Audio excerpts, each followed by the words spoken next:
Hola a todos, el día de hoy estamos presentando para ustedes nuestro podcast número 8 y este es sobre un tema que ha estado a lo largo del tiempo rodeado de muchísimos tabúes, de muchísimas dudas y que creemos que es muy importante que estemos informados al respecto.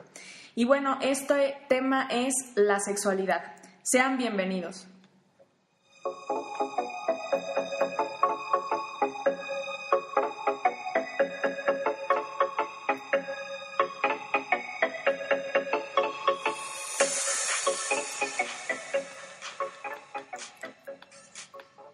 Para comenzar con este tema, tenemos a dos invitados el día de hoy.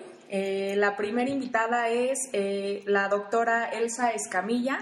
Ella tiene una licenciatura en Biología, una maestría y doctorado en Ciencias por la Facultad de Ciencias en la Universidad Nacional Autónoma de México. También tiene un postdoctorado en el Instituto de Neurociencias de la Universidad Miguel Hernández, CSIC, en Alicante, España. Es profesor de tiempo completo en la Facultad de Ciencias y titular en esta misma facultad en la UNAM. Por otra parte, tenemos a Maximino Escamilla, que él ya estuvo con nosotros en algún otro podcast previo. Él es maestro en educación, se dedicó a la docencia por 40 años, asimismo ocupó algunos cargos directivos. Tiene estudios académicos también en las ciencias biológicas, en las ciencias educativas y arte. Y bueno, sus pasiones, la música, la lectura y el arte. Sean bienvenidos los dos. Gracias. Y bueno, también, como ya van conociendo poco a poco a los miembros de La Bombilla, están conmigo Alejandro. Hola, Mel. Hola. Erandi. Hola a todos. Y a mí, que ya deben conocerme, Melissa. Pues bueno, podemos empezar. No sé si alguien tenga alguna pregunta donde podamos iniciar de lleno con este tema. Sí, vamos a empezar con lo básico. ¿Qué es la sexualidad, Elsa? ¿Qué nos puedes contar de ella? Bueno, hay diferentes definiciones de la sexualidad. Por una parte está la de la Real Academia Española, que se lo define como el conjunto de condiciones anatómicas y fisiológicas, a lo cual yo agregaría también psicológicas y afectivas, que caracterizan a cada sexo. En este caso estamos hablando de seres humanos, ¿no? Claro.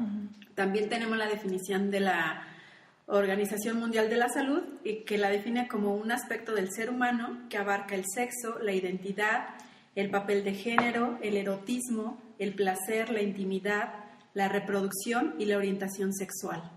Así es. Bueno, sí, hablar de sexualidad humana, porque hay diferentes tipos de sexualidades y en este caso hablamos de sexualidad humana, y restringirnos a un concepto obviamente sería muy limitativo. Yo nunca acostumbro hablar de conceptos, simplemente me gusta dar elementos que caracterizan y dirá que la sexualidad humana, en primer término, es individual. No hay dos sexualidades humanas. Por ahí hay un concepto clásico que dice que hay tantas sexualidades como seres humanos existen. Luego, esa misma sexualidad humana es una construcción, es decir, siempre está en constante cambio, es dinámica. Otra característica no es exclusiva, ¿sí? Es abarcativa. Decir que tiene un sustento biológico es hablar de uno de los elementos de la sexualidad. Pero una cosa con la cual difiero un poco con las definiciones clásicas es que hablan o la dirigen principalmente al aspecto afectivo y de la reproducción, principalmente esto último. Difiero porque para mí la sexualidad abarca todo lo que es el ser humano, todo. Desde cómo camina, desde cómo habla, es decir, quién es el todo y cómo se vincula con los demás seres vivos. Para mí eso sería la sexualidad humana. Y, por ejemplo, en este caso, a lo que te refieres a todo lo que rodea a un ser humano, ¿se podría considerar incluso factores externos a su propia personalidad? O sea, hablando de cultura, de tradiciones, claro. Sí. Ningún ser humano es una isla. El ser humano es producto de factores biológicos y también de factores socioculturales.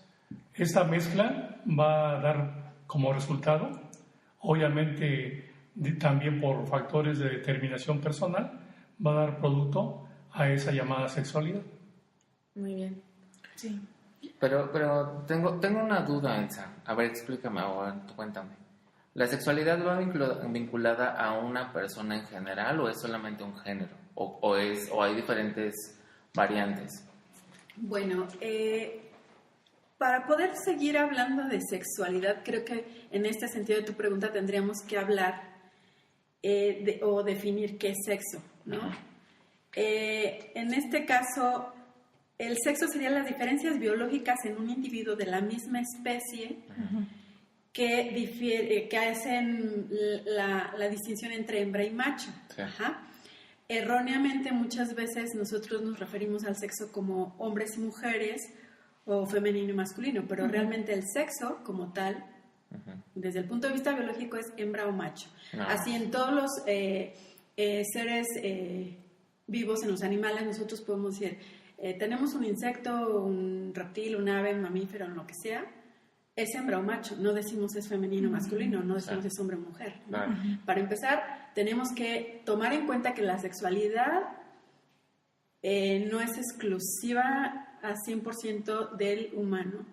También los animales tienen sus características de su sexualidad. Claro. Y en el caso, cuando nosotros nos referimos a femenino y masculino, estamos hablando de género, ¿no? Que es un conjunto de roles a nivel cultural y es un término más antropocéntrico. Claro. Entonces, yo sí me gustaría hacer esta diferencia entre qué es el sexo y qué es el género, para poder de ahí partir, pues, qué es la sexualidad, que también, como mencionaba, pues no es exclusiva del humano. Claro. En este caso, entonces, cuando llegas con un formulario que te dicen sexo, pues sí puedes decir está equivocado, tiene que decir género. Género, Sí, exactamente. género, que muchos siempre son las normas, ¿no? Dice Sí. sexo. Sí, como dice la doctora Escamilla, para hablar de sexualidad tenemos que hablar de qué elementos la van a formar o a conformar. Estos elementos surgen de 3 ámbitos o dimensiones, que es una dimensión biológica, que después hablaremos de esto, una dimensión psicológica y una dimensión social. Con relación al sexo, que se refiere, como ya se dijo, a hembra y macho, está caracterizada por aspectos biológicos, es decir, en este caso particular de los seres humanos, se refiere a los caracteres sexuales secundarios. De ahí que haya dentro del sexo una asignación de sexo o sexo asignado, que es cuando el especialista, casi siempre el médico o el técnico O la partera. o la partera, el especialista en dar a luz a un nuevo ser, revisando en el pasado, revisando la entrepierna del recién nacido y viendo Dice que los es. caracteres sexuales externos, decía, es, mal dicho, ¿es niño o es niña? ¿Sí? Actualmente con los aparatos electrónicos para ver al niño en el estado intrauterino, dice el técnico, pues no puedo ver el sexo porque no abre las piernas. Sí. Nos referimos al Es sexo muy penoso. a aspectos Físico. anatómicos y físicos del ser humano. ¿Sí? Así tiene pene y testículos o tiene vulva. Sí, a ver, agregamos un poco. Sí, bueno, en este sentido también tendríamos que entonces tomar en cuenta que hay diferentes tipos de sexo. Como Max decía, está el sexo de asignación, que lo da la persona que recibe al bebé cuando nace. Tenemos también entonces el sexo cromosómico, que esto define si tiene 2 cromosomas X, sería una hembra, y si tiene cromosomas XY sería un macho. En el caso de humano, niño o niña, es a lo que nos referimos. Tenemos el sexo fenotípico, que esto es el sexo físico, ¿no? O sea, los caracteres sexuales que nosotros podemos ver y que a través del desarrollo pues van a dar origen a los caracteres sexuales secundarios que nos ubican como hombre o mujer. Tenemos el sexo gonadal, que sería si produces ovarios, si tienes ovarios o si tienes testículos, que en este sentido va a ser, si tienes ovarios, produces óvulos, si tienes testículos, produces espermatozoides. Tenemos el sexo genital, que en el caso de las hembras tendrían vagina, labios mayores y menores en el humano. Y clítoris. Y clítoris. que precisamente casi nadie lo... O en el caso de los hombres, o machos, sería pene y testículos. Tenemos también el sexo cerebral, que es algo muy importante que casi nadie toma en cuenta. Sí. En nuestro cerebro se producen diferentes sustancias que se llaman neurotransmisores y también hormonas, que van a desencadenar una cascada que influye en todo nuestro cuerpo. Dentro de estas sustancias de neurotransmisores y hormonas están la dopamina, la serotonina, las endorfinas, la oxitocina, que también van a determinar y van a ser un punto clave en la sexualidad de un individuo. Y todos estos tipos de sexo puede que sean coincidentes en un individuo o puede que no. Y de ahí partimos a que hay otros, hay preferencias, hay parafilias, por todo, porque estos pueden que sí coincidan en la mayoría de los humanos y puede que no coincidan. Y no solamente de los humanos, también de los animales. De hecho, permite... Bueno, nosotros, para empezar, desde mi punto de vista, nosotros también somos animales, ¿no? Entonces, si me refiero a eso, al humano, y ahorita se sientan ofendidos. Así es, y ahorita que tocas ese tema, a mí me parece puntual asegurar, porque yo creo que gracias a toda esta, porque para mí es una riqueza, el ser humano es una riqueza y demás, con todo lo que acabas de describir. En cuestiones de homosexualidad, yo creo que sí se nace así. O sea, con todo este juego químico, se nace, no se hace. ¿Ustedes cuál es su punto de vista? Yo creo que pues ponemos la respuesta cuando hablemos de orientación sexual, para no mezclar cosas en este momento.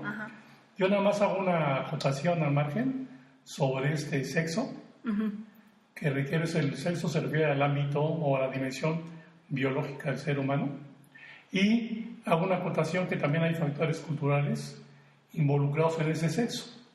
Con respeto para la mesa, en el pasado, no sé si lo siguen haciendo actualmente, en el pasado cuando se nombraba un nuevo papa de la Iglesia Católica, tenían los cardenales una silla especial, donde después de la elección los sentaban en esa silla que tenía un hueco en el centro del asiento, y un comisionado por debajo de la silla le metía la mano para tocarle los genitales y ver si realmente era hombre o no. Porque un requisito para ser papa es que sea hombre, en este caso macho, hablando de sexo. Oigan, yo creo que ahorita también es muy puntual ahorita que dijeron que esto se refiere meramente sexo a aspectos un poquito más biológicos y fisiológicos, definimos macho o hembra, niño o niña en el caso de los seres humanos. ¿Existen en realidad las personas hermafroditas? Sí, son casos muy raros, pero sí se dan ese tipo de situaciones, tal vez posiblemente por alguna situación hormonal, genética en esencia, donde aparecen o nacen seres humanos que tienen caracteres secundarios tanto de hembra como de macho, pero no desarrollados. Casi siempre son órganos no funcionales. Obviamente la naturaleza, entrecomillado, protege la reproducción y son seres que no tienen descendencia. De hecho, en el caso literal de un humano hermafrodita no se conoce. ¿Por qué? Porque para que sea considerado un animal hermafrodita tiene que tener los dos sexos, pero funcionales. En el caso de los animales, hay muchos animales que son hermafroditas y que sí, dependiendo de la población, pueden comportarse como hembra o macho para poder perpetuar su especie. En el caso del humano, sí se llega a presentar casos de hermafroditismo, pero como no son funcionales, no se podría considerar que somos hermafroditas. Ajá. En realidad, ¿eso cómo se definiría? Yo he escuchado por ahí algún término de un sexo indefinido. Sí, bueno, hay personas que, por ejemplo, al momento de nacer, tienen un clítoris muy grande que asemejaría ser un pene, pero tienen labios menores y mayores como la parte externa de una mujer. Entonces, en este caso se les puede considerar hermafroditas, o que la parte de sus gónadas son de un sexo y la parte externa pues no está bien definida. Incluso cuando es muy probable que este tipo de personas bueno, aparte de que son estériles, que no llegue a una edad muy avanzada. Cuando los caracteres sexuales secundarios se expresan es en la etapa de la adolescencia, de la pubertad. Y en algunos de estos casos, estos individuos puede que pues, tal vez no lleguen ni siquiera a esa etapa. Si llegan a esa etapa, también coinciden en tener caracteres sexuales puede ser de ambas partes. Incluso hay algunos síndromes que se caracterizan por esto, ¿no? O sea, hay un síndrome que se le llama de Klinefelter, donde los individuos a nivel cromosómico son XXY. Y estos son, en teoría, se les consideraría hombres, altos, con pene pequeño, con testículos pequeños y muy duros, no funcionales, pero tienen glándulas mamarias desarrolladas y se empiezan a desarrollar en la etapa de la pubertad. También tenemos el síndrome de Turner, que se caracteriza por nada más tener un cromosoma X. O sea, en lugar de tener 46 cromosomas, estos individuos tienen 45, nada más tienen una X, y tienen caracteres sexuales secundarios como de mujer, pero tienen muchas malformaciones físicas y tampoco no se pueden reproducir, son personas estériles, ¿no? Entonces, estos son también parte de los cambios o alteraciones que se presentan en el sexo de un individuo. Okay. Sí, todo esto que está mencionando la doctora se refiere a situaciones atípicas del sexo genético. Recordemos que provenimos de una célula masculina y una célula sexual femenina. Y por tal motivo, al principio, el producto de ambos es un embrión que es femenino, invariablemente. Todos los embriones en los primeros estadios de su desarrollo son femeninos. Punto más para el feminismo. Cuando van a dar origen a... No, bueno, ahí los machos ya se suicidan. Cuando van a dar origen a un embrión o a un ser humano, mejor dicho, masculino, ese embrión femenino inicialmente se va a desdiferenciar, es decir, va a perder las características femeninas y se va a diferenciar en un embrión masculino. Por tal motivo, tanto los órganos sexuales masculinos provienen inicialmente de los órganos sexuales reproductivos femeninos. El pene es homólogo del clítoris. Sí. Así es, y de hecho, por esta razón es que también cuando una mujer está embarazada, pues los primeros meses del embarazo no puede saber el sexo de su bebé, porque todavía no...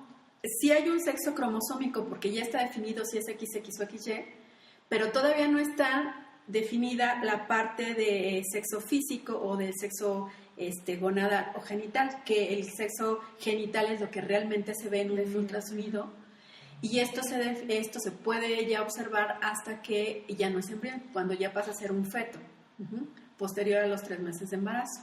Entonces, es por esto que en los primeros meses no podemos saber el sexo del bebé. Todavía tenemos ya un sexo cromosómico, pero no en un sexo genital. Muy bien. Das como una acotación también al margen.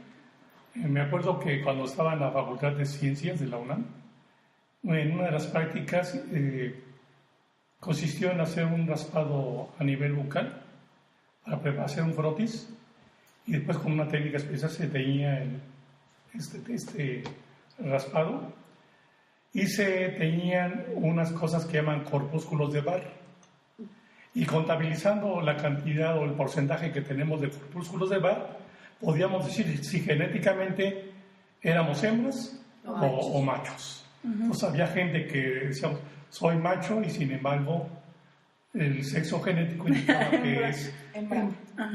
A mí aparte me gustaría, porque mucha gente dice que, por ejemplo, sobre todo culturalmente hablando, siempre la mujer se le echa la culpa, por ejemplo, en algunas localidades, de que es que puras mujeres me has dado, ¿no?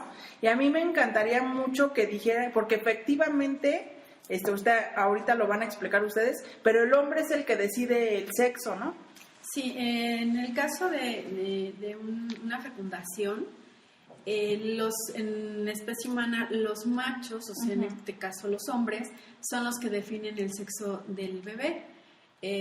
Las mujeres únicamente tenemos cromosomas X, el hombre tiene cromosomas XY, y es el que puede aportar uno u otro. Entonces, dependiendo del espermatozoide que fecunde al óvulo, si el espermatozoide tiene la carga X o Y, pues da origen a desarrollar una hembra o un macho. Entonces, las mujeres no podemos determinar el sexo. Del bebé. Quien lo determina es el macho. Entonces, y esto definitivamente también tiene otro tipo de características, ¿no? O sea, no es algo fortuito que un hombre, o sea, porque sí se da el caso donde un hombre efectivamente puede tener 20 hijos, y de esos 20 hijos, 20 son mujeres, o 20 son hombres. O sea, sí hay alguna característica que te diga, o algún, no sé, algo fisiológico que te diga, tú solo puedes tener hijas, o tú solo puedes tener hijos. No, de hecho, bueno, hay una influencia genética que sí puede influir en que si son muchos, no sé, si sus hermanos y su papá del hombre tienen puras hijas o hijos, o la cantidad podría influir un poco, pero no podemos decidir como tu papá tuvo 8 hijos, pues tú vas a tener puros hombres. Eso no es muy certero. ¿Por qué? Porque en el caso de los espermatozoides depende mucho también de los días en los cuales se tienen relaciones sexuales alrededor de los días de ovulación. Porque los espermatozoides que son X, o sea, que van a procrear una mujer o una hembra, son más resistentes, duran más días y resisten más el cambio del pH dentro de la vagina. Pero los espermatozoides Y son más rápidos. Entonces, esto también tiene mucho que ver con el día en el cual se tuvo relaciones sexuales y el día de fertilidad de la mujer. Entonces, aquí no, pues si tiene 20 mujeres, pues la probabilidad de que sigan siendo mujeres es muy alta. Si tiene 20 hombres, pues también. Pero eso depende mucho también, les digo, del día cercano a la ovulación, y pues más bien de la carga genética. No podemos decidir, pues yo quiero tener un hombre o una mujer, pues voy a hacer tal o cual cosa para que ese espermatozoide sea el que fecunde. Sí, ¿no? Si no, es como dicen normalmente, ¿no? Quieren tener un hijo y se ponen los hombres botas para tener relaciones sexuales, y tienen el niño y sale como contraproducente, ¿no? Es como la creencia que se tiene normalmente de que se debe tener un hijo. Vas. No, yo tengo ahí 2 aspectos que ahorita me surgieron. La primera, entonces, las clínicas esas que dicen, no, es que yo te voy a garantizar casi que va a ser un niño o va a ser una mujer. Esa es una. Y 2, ¿por qué últimamente nacen más mujeres que hombres? Espérame, Duda. No, bueno, Espera, sí, espera. porque sí Es que fue así. eso que dices solamente te lo puede garantizar algo como un especialista. Nosotros, en algún momento de la vida yo quería tener un hijo, y ahí me voy a ventilar otra vez, con una amiga.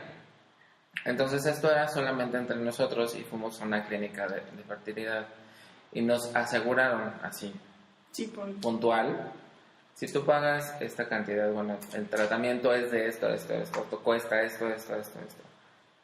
Te garantizamos que tu hijo no va a tener enfermedades, vas a escoger el color de sus ojos, y si tienen alguna enfermedad de estas que vienen cargándose genéticamente, pues no vas a tener, tu hijo no lo va a padecer, al menos durante los primeros 15 años de su vida.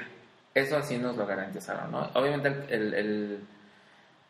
la clínica pues, está basada, viene de Europa, está súper cara, está súper bien equipada, pero te cuesta, básicamente, es más fácil comprarte un coche que pagar por el hijo, ¿no? Entonces, yo siento que sí se puede. Digo, no pierdo esperanza en la ciencia, y ahorita tú, Elsa, me lo vas a indicar si sí o si no. Sí, tienes que explicarlo porque hay muchas clínicas, perdón, como tú dices, que casi te dicen, bueno, hasta casi van a jugar con la genética y va a salir pelirrojo, ¿no? Aunque el marido sea negro, ¿no? Por es que de hecho sí se puede, o sea, tú puedes alterar genéticamente. Sí. No.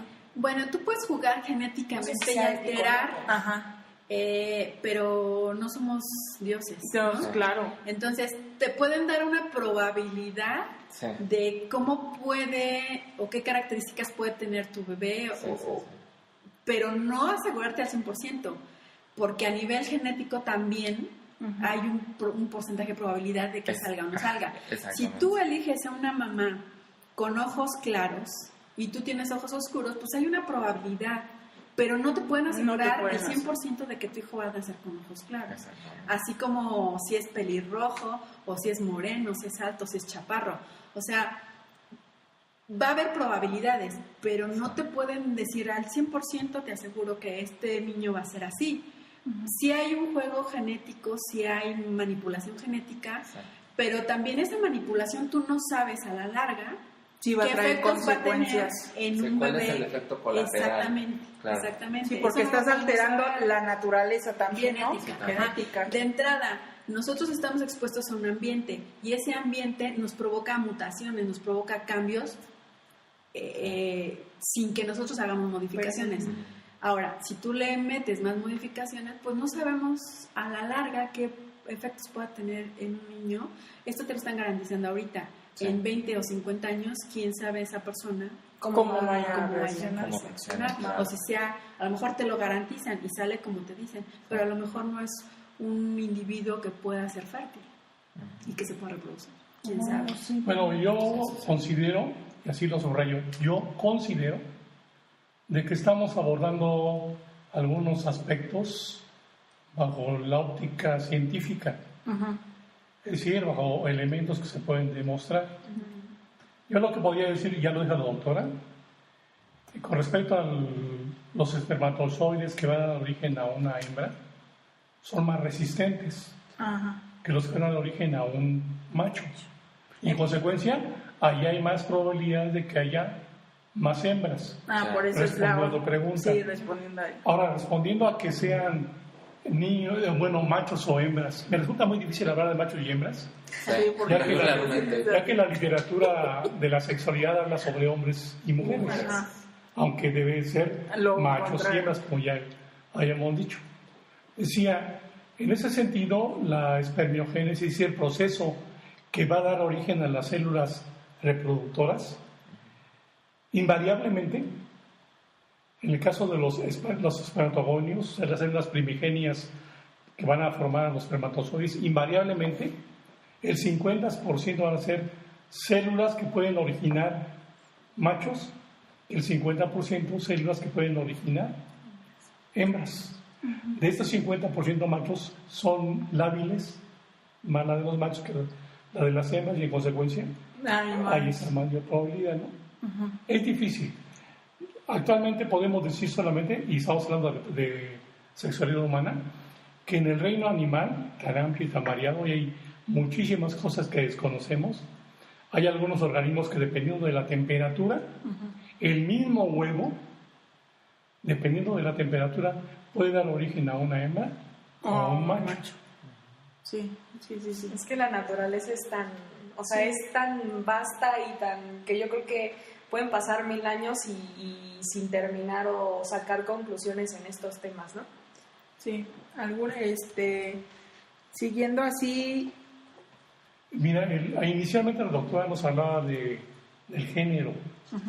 Ya hemos hablado mucho bueno, no mucho, porque nunca es suficiente de un tema. Ya hemos hablado de algunos aspectos del sexo. Ella mencionaba otro aspecto de la sexualidad, otro aspecto que va a conformar la sexualidad, que es el género. En el género vamos a abordar o a englobar todo lo que son los aspectos psicológicos y sociales del ser humano. Todo lo que no es biológico va a caer dentro del género. Sí, es esta otra. Y esa es la segunda parte. Y en este caso sí vamos a hablar de hombres y mujeres, o femenino y masculino. Sí, en este caso, a nivel psicológico tenemos un primer elemento, que es la identidad sexual o la identidad de sexo. Sí. Es decir, yo tengo un sexo ya asignado biológicamente por mi genética, pero viene algo muy importante. ¿Quién soy yo? ¿Cómo me siento? Sí. ¿Con quién me identifico? Aunque sea un comercialote, no la vi en el cine, apenas la vi en la semana en el DVD, bueno, en el Blu-ray, porque ya casi no hay DVDs. Vi La chica danesa. Sí. Y es muy controvertido porque la gente que la reseñó no la entendió y culpabilizaba a la esposa. La esposa no tiene culpa de nada. En el caso de La chica danesa, porque no la ha visto, se trata de un hombre, hablando en términos coloquiales, un hombre biológico, que por una circunstancia especial, que es tocar, porque ni siquiera es ponerse, es tocar ropa femenina, casi diríamos fetichismo, ¿sí? Aflora su género. Su género, en este caso, es femenino. Y a lo largo de la película dice ahí que él es una mujer atrapada en un cuerpo de un hombre. Y le pide a un doctor, quíteme eso que me sobra, yo no soy esto, yo soy una mujer. Entonces, para mí la identidad sexual es fundamental. Y es una situación que se confunde mucho con la homosexualidad. Sí, y no es así. Porque hay hombres que se saben hombres, actúan como hombres, se sienten como hombres, pero son homosexuales. Así es. Incluso son los más varoniles, ¿no? Sí, pero aún así, reitero, tú ves es un hombre en el sentido canónico más tradicional y sin embargo es homosexual. Entonces, la identidad sexual es muy importante, pero eso va al ámbito psicológico. Sí. Y esa es la otra parte que tocábamos y ahorita que ya lo dividimos, porque a mí me parece que todo esto que, para mí sí, el ser humano, como se conjugan estos tres, biológico, psicológico y social, para mí sí no se hace sino se nace desde un principio. No puedo ser no es drástico, pero de acuerdo a lo que estamos platicando, aquí no hay de con que se hace. No. La gente, toda su historia en las divisiones que hemos platicado, lo va a definir. Y no de ahorita para mañana. No. Hoy me desperté, que cumplí 18 años y voy a ejercer mi sexualidad en el ámbito homosexual o heterosexual. No, eso no es cierto. Sí. Científicamente no se puede demostrar eso. Entonces la identidad sexual es muy importante, pero ahí viene una carga individual. No sabemos dónde radica, cuál es su génesis, cómo surge, no se sabe. No hay ningún elemento que nos pueda decir, por esto es esta situación, por esto es este rol, este comportamiento que tiene determinada persona. Me acuerdo hace muchos años, cuando estudiaba nuevamente, lo reitero, en la universidad, Había una revista, creo que todavía sigue por ahí, que se llama Scientific American, Sí. y por ahí leí un artículo sobre la homosexualidad. Y el artículo versaba en que habían hecho necropsias a varios cadáveres de presos que se sabía que habían sido homosexuales.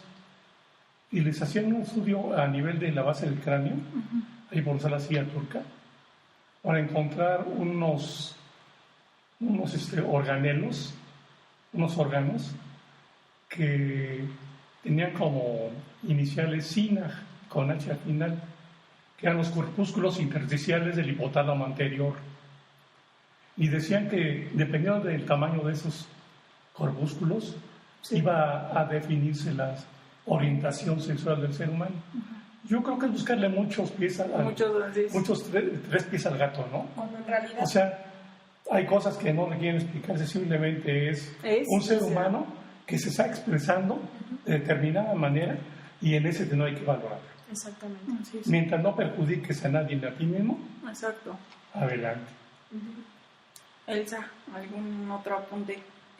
Pues no, bueno, con respecto a estos elementos, creo que habría que puntualizarlos nada más, que son los elementos que conforman a la sexualidad, serían los biológicos, que ya hemos hablado mucho de ello, los psicológicos, que es parte de lo que ahorita Max nos estaba comentando, donde también tendría que entrar las tendencias, la orientación, la atracción, la parte emocional de los individuos, y los elementos sociales, que son donde entran los lazos afectivos, la parte cultural, la religiosa, la época en la que estemos viviendo, todos esos factores externos que también pues no van a determinar el sexo, no van a determinar el género, pero que sí pueden influir en el comportamiento o en el bienestar de un individuo. Así es. Sí, este rico caldo de cultivo de lo que se llama sexualidad humana se va a enriquecer con este género. Yo hablaría, aunque no lo he encontrado así abiertamente o explícitamente, yo hablaría de un género cultural. Porque desde que el médico o el que va a traer al niño al mundo dice va a ser niña, va a ser niño, ya la sociedad, la parte social, la parte cultural, va a empezar a establecer ciertos patrones que son limitativos. Nuevamente. Primero, lo primero que se va a hacer es ver si es niño o si es niña para escoger el color de la ropa. Rosa para las niñas, azul para los niños. Yo por eso para decorar y pintar el cuarto. ¿Sí? ¿Por qué no lo pintan Para morado, comprar, por ejemplo? Para comprar los juguetes del futuro niño o niña. Sí, también. Y ya que el niño está en este mundo, en esta dimensión, los niños juegan con cochecitos y pistolitas, decían antes, y las niñas con muñecas. No podía haber que un niño jugara con muñecas o una niña jugara con cochecitos. Más adelante te van moldeando culturalmente la forma de caminar. Un hombre no camina así. Sí. Una mujer no se sienta así. Un hombre habla de esta manera. El hombre es el que debe conquistar. La mujer tiene que esperar pasivamente a que el hombre llegue. El hombre es el que debe estimular a la mujer para que llegue al orgasmo. No se vale que la mujer responda, porque si no es una prostituta. ¿O dónde aprendió esas mañas? ¿Sí? Sí, entonces todo eso va condicionando culturalmente. Yo pues hablo de un sexo cultural, que es muy fuerte, y a veces mucha gente no se puede escapar de él. Aunque tenga una orientación determinada, este sexo cultural es tan fuerte que impide que la gente se manifieste abiertamente. Exacto. Y entonces habla de los closets. Y de hecho yo creo que es el punto central. Sí, entonces ya llegamos a otro elemento de ese rico caldo, que se llama orientación sexual. Que no es preferencia sexual. No. Porque preferir es yo tengo ante mi vista una serie de posibilidades y yo voy a elegir. Aquí no es de elegir. Aquí ya tienes elementos que te van a decir tu orientación es esta. Y en esta orientación también es rica. El ser humano casi siempre acostumbra a encajonar.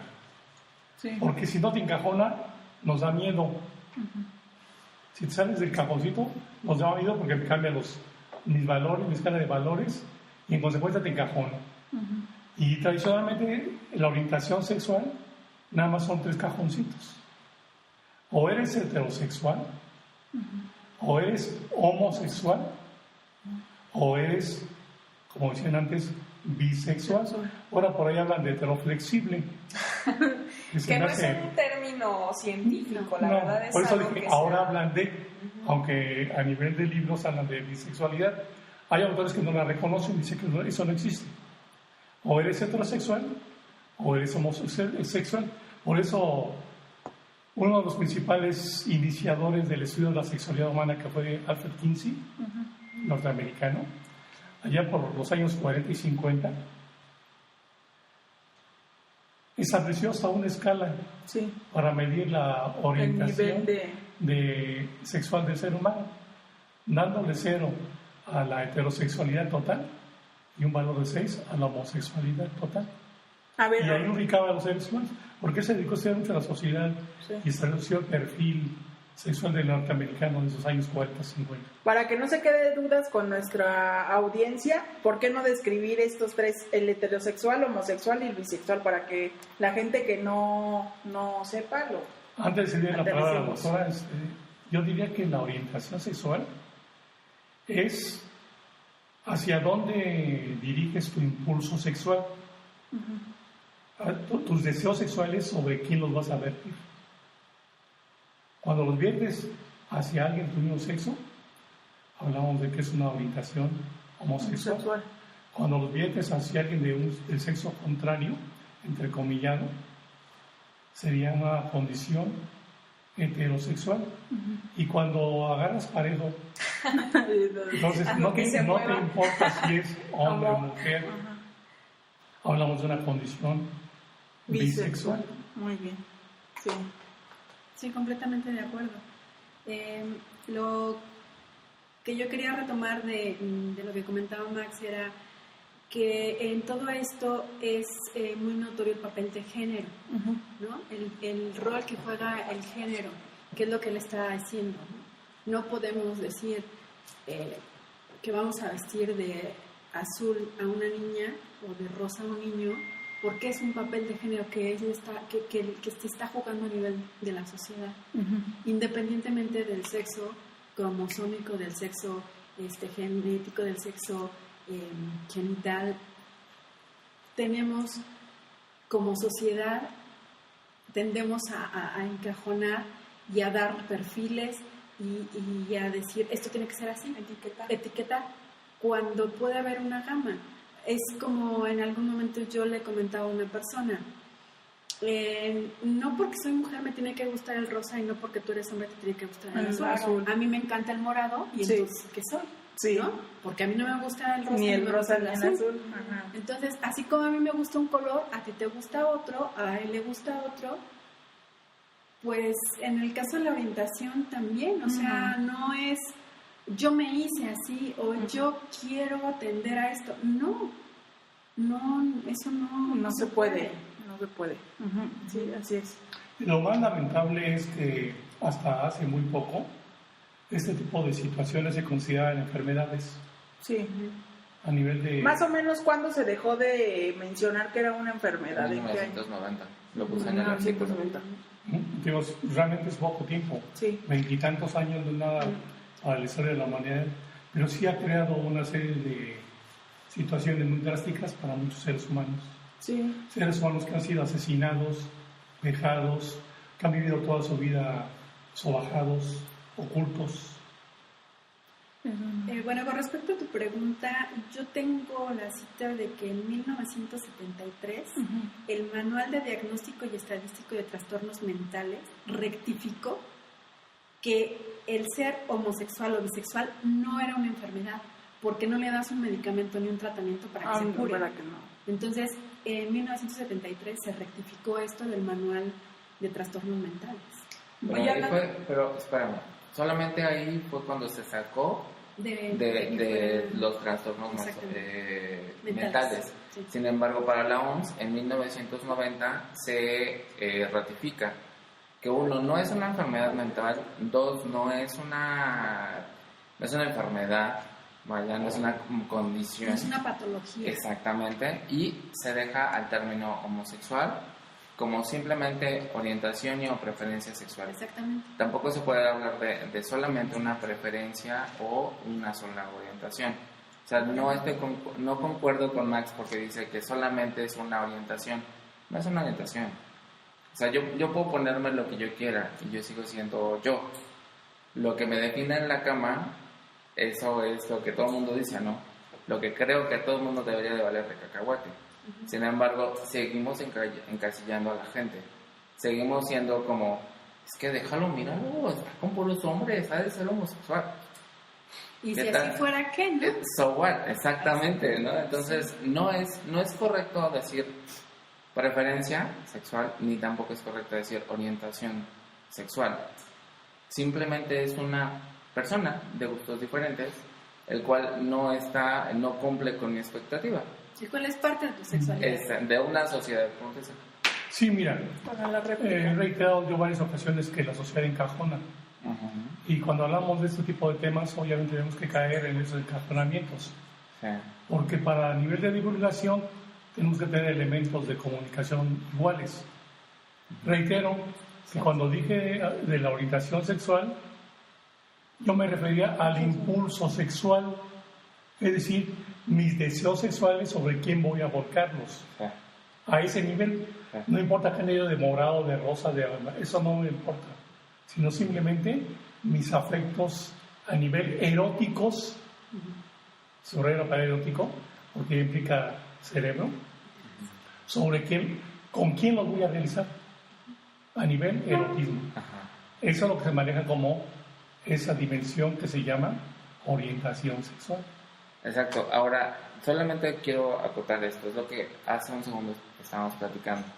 La sexualidad está basada sobre 3, biológica, psicológica y social. Yo me imagino, o yo quiero pensar que una orientación, una preferencia es exactamente igual, sea la que sea, bisexual o agarras parejo, heterosexual o homosexual. Estaba googleando tanto preferencia como orientación, y en cuanto a orientación se refiere, es lo que tú mencionas, sobre qué me voy a volcar, sobre las 3 diferentes factores, bisexual, homosexual y heterosexual. Homosexual en su caso. Y para la preferencia sexual es una elección para tu vida sexual. ¿Qué no es lo mismo?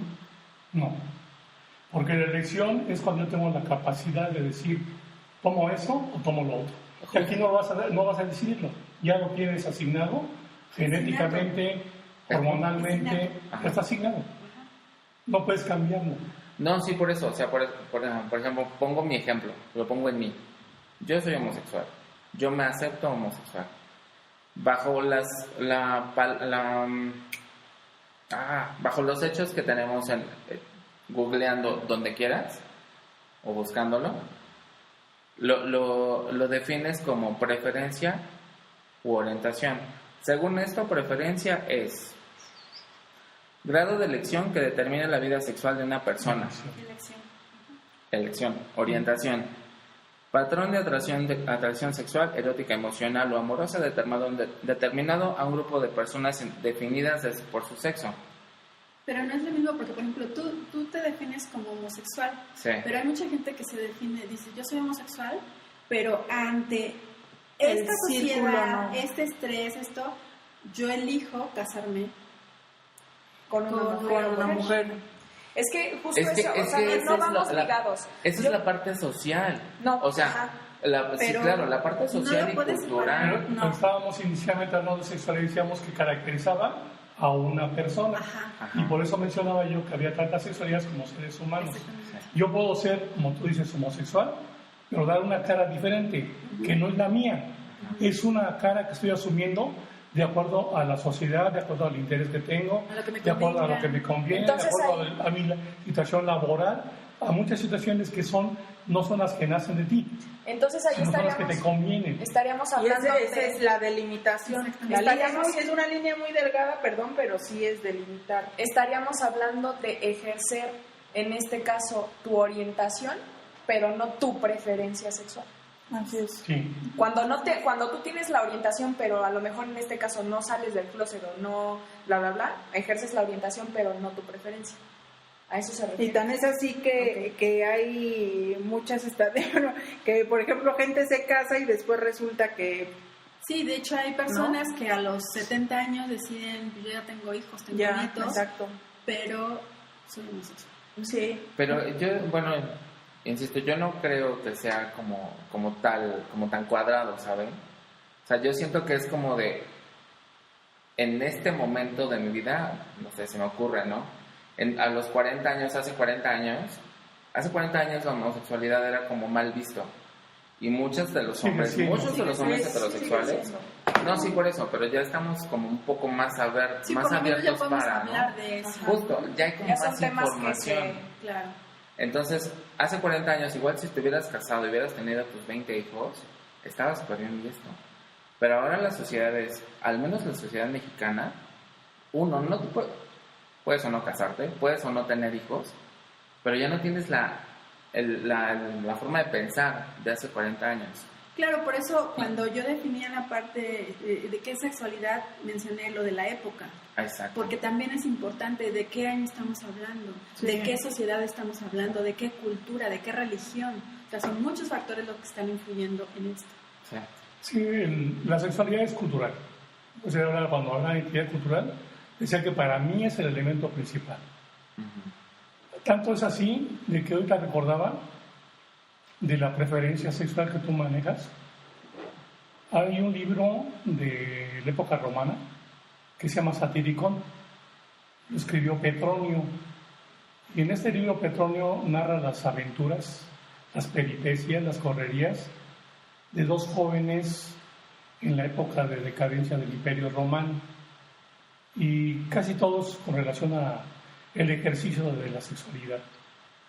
Porque en esa época se acostumbraba, y también en la época de los griegos, se acostumbraba que los jóvenes, para poder acumular una fortuna, inicialmente se prostituían, es decir, tenían sexo homosexual, pero el objetivo era económico, no era su orientación, era una preferencia, porque tenían necesidad de acumular una fortuna, y ya que tenían cierto patrimonio, entonces ahora sí, ejerzo mi verdadera orientación, que es la heterosexual, y me convierto en un señor con familia y todo lo demás. Y eso pasaba también, qué bueno que lo mencionas, porque hay muchos reyes y reinas que se ocultan precisamente nada más para seguir con la descendencia y demás. Felipe de España puede ser uno. No sé, pero sí, eso sí ocurría, que por ejemplo estaba casado, tenía hijos, pero tenía su amante que era homosexual o... Ajá. Volviendo a la película esa que está muy buena, se la recomiendo, La chica danesa, Nominada al aunque Oscar sea un comercialote. El pintor que existió, su preferencia sexual fue asumir un rol heterosexual. Sí. Se casó con otra pintora, no tuvieron hijos, no explican por qué no tuvieron hijos, puedo intuir muchas cosas, pero no lo dicen. Pero después reitero, cuando un detalle lo hizo que aflorara su verdadera orientación, que es la homosexual, se transformó. Uh-huh. Se sintió una mujer, cambió su vestuario, cambió su manera de comportarse. Todo. ¿Sí? Y dejó su preferencia heterosexual por su orientación homosexual. Sí. Vamos a quemar gente. Cuando estuve estudiando arte en la Esmeralda, de Limba, tenía, como entre los artistas hay mucha libertad. Yo tenía compañeros que todos veías machos, bigotones y todo, y con hijos los llevaban a los chicos a la escuela. Mas, sin embargo, cuando no estaban los niños, actuaban, y perdón la expresión, pero así se estila, lo pongo entre el comillado. Y pido nuevamente la disculpa. Actuaban como locas. Cortaban a los chavitos por los pasillos y decían, este es el señor casado que nos va a presentar a sus hijos. Uh-huh. Entonces, lo que hacía es que tenía la pantalla social. Uh-huh. Me comporto hetero, pero realmente mi orientación es homosexual. Sí, así es. De hecho, uno así agregando uno de los hombres que puede ser más varoniles es Freddie Mercury. Freddie Mercury era un homosexual. No, pero pues tú lo veías y dices, pues como... Muy bien, de las dimensiones de la sexualidad, ¿qué nos pueden hablar? Bueno, las dimensiones de la sexualidad van muy de la mano con los elementos que la conforman. Estamos hablando de dimensión biológica, psicológica, social, conductual, clínica y cultural, ¿no? Entonces, a nivel biológico, que pues es lo que me incumbe más, Sí. sería lo que determina el desarrollo sexual, ¿no? Todos los factores anatómicos, fisiológicos, endocrinos, genéticos, que están influyendo en la sexualidad del individuo. Uh-huh. La parte psicológica, pues serían los pensamientos, las emociones, la personalidad, la parte de orientación de todo esto de sexualidad. En la social estaríamos hablando de estas interrelaciones, en qué contexto, las normas sociales, las leyes. En la parte conductual estaríamos hablando de cómo estoy actuando y mi manera de ser como individuo. Uh-huh. En la parte clínica tendríamos que tomar en cuenta la salud física y la salud psicológica, porque pues en este juego de la sexualidad pues también están involucrados pues enfermedades. A nivel de relaciones sexuales estamos hablando de enfermedades de transmisión sexual también, sí, ¿no? Que no pueden quedar fuera de nuestra sexualidad. También tenemos que tomar en cuenta, y que mucha gente dice, pues yo como no tengo relaciones sexuales, no me interesa saber nada. O sea, perdón, pero va más allá de no tengo relaciones sexuales. Uh-huh. Me hacen una transfusión de sangre, si no sé nada de las enfermedades de transmisión sexual, pues también te puede Y yo creo que ahorita también ahí tiramos uno de los más grandes tabúes que se tiene, es de que, por ejemplo, ciertas enfermedades de transmisión sexual son exclusivas de quien ejerce cierta orientación sexual. Sí, yo creo que eso es algo bien importante, es algo que vamos a tomar precisamente en la segunda parte de este podcast. No sé si para cerrar tengan algún comentario en específico sobre esto que tocamos el día de hoy. Sí. Yo considero que cada quien habla de su sexualidad conforme le va en la feria. Uh-huh. Hablar de generalidades es muy difícil, y en esta sociedad donde yo me desarrollo, yo observo pocos cambios. Como dice por ahí el dicho popular, que se haga la voluntad de Dios en la familia del vecino. Cuando me toca a mi familia, entonces brinco y pataleo e insulto. Uh-huh. Hay muy poco avance. Yo considero que hay que respetar a todo el mundo, uh-huh, pero cuando todo el mundo se comporta responsablemente. Sí. Cuando todo el mundo no rebasa el límite que le corresponde. Porque en el momento que rebasa el límite que le corresponde y atañe mis derechos, entramos en conflicto. Uh-huh. La sexualidad se ejerce en cualquier momento, hasta dormido. Uh-huh. ¿Sí? Pero hay que ejercerla con responsabilidad. Sí. Eso sí, yo para terminar también, la sexualidad, además de que se debe de ejercer con responsabilidad, debe ser con conocimiento. Sí. Y la sexualidad no es a partir de somos adolescentes, ya tenemos sexualidad, no. La sexualidad es desde que se engendra, desde que un espermatozoide entra al óvulo, empieza a haber sexualidad. Sí. Hasta que te mueres. Uh-huh. Así es. Muy bien. Bueno, pues de esta manera cerramos esta primera parte sobre este tema que realmente es muy interesante. No se pierdan la continuación, la vamos a estar publicando los próximos días. Y pues bueno, esto ha sido todo por el día de hoy. Muchísimas gracias por acompañarnos y nos vemos en el próximo podcast.